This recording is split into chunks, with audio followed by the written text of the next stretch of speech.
demi-uttanasana sur brique.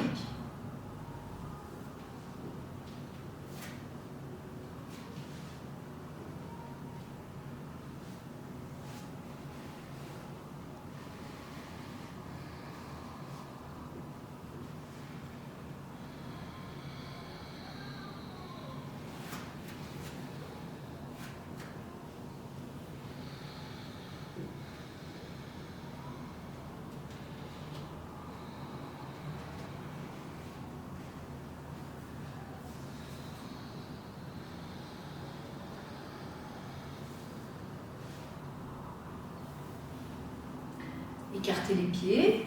Si il y a problème de dos, on écarte largeur de tapis, comme ici sur l'écran. Si on n'a pas de problème de dos, largeur de bassin. On presse bien les pieds au sol, l'entièreté des pieds, les mains sur les hanches. Les coudes se cherchent, les omoplates se plaquent dans le dos. Les trapèzes en direction des reins. On plie les jambes et on regarde nos genoux. Les genoux doivent s'aligner avec le deuxième et troisième orteil. Si ce n'est pas le cas, vous pressez l'extérieur des pieds au sol. Et puis maintenant, vous plaquez le nombril vers la colonne vertébrale et vous passez votre buste par-dessus vos jambes. Et vous allez vers l'avant, vers le haut. Mais en même temps, vous tirez les fesses en arrière, loin du sommet de tête. Et quand votre bas-ventre touche les cuisses, une main puis l'autre sur les briques. Paume de main bien pressée sur les briques. Repoussez les briques avec vos mains, emmanchez l'humérus dans l'articulation de l'épaule, plaquez les omoplates dans le dos, tirez les trapèzes en direction des reins. Et maintenant, pressez les pieds au sol, vous allez étirer vos jambes avec la force des quadriceps. Et là, vous devez chercher votre dos droit. Donc, on monte le bas de la cuisse vers le haut de la cuisse. Très bien, voilà. Et tranquillement, on négocie pour étirer les jambes vers le haut. Si vous sentez que votre dos s'arrondit, vous gardez les jambes pliées. Sinon, comme on le voit bien ici chez Corinne, elle a un dos qui s'étire et son dos est plié à partir des aines frontales et pas à partir du bas du dos. Il y a un éloignement entre le coccyx et le sommet de tête. Ça, c'est la manière des avancées.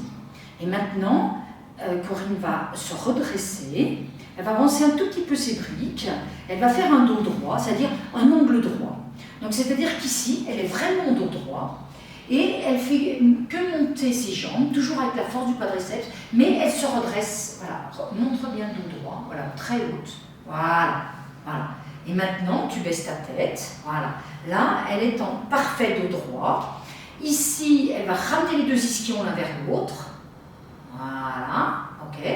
Et je vais me permettre de mettre la main ici sur son sacrum et tirer, ce que je vous dis souvent, la queue du chat entre les jambes pour éviter ici de creuser. Et voilà, excellent. Elle ramène bien le ventre vers la colonne vertébrale et du coup, ici, j'ai un dos parfaitement droit.